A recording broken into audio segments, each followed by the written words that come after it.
But honestly, when I arrived at the clock tower, and if you're like me, someone who played the remake before the original, or just haven't played the original at all, you'd also probably feel upset about the revelation that there was an entire area cut out of the game. At this point, I was already thinking that the remake was a watered-down version of the original and lacking everything that made it special, but this place was honestly what made me change that entire perspective because of this change in scenery. Instead of having that dog nemesis fight, I love the dog nemesis fight, but honestly, like, this mini mansion-like building,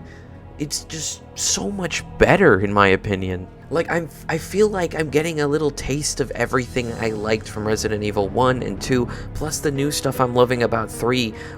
by the time I reached the clock tower. I also liked everything in the clock tower, like the following sequences of puzzles, which I totally didn't make my chat struggle to watch me solve.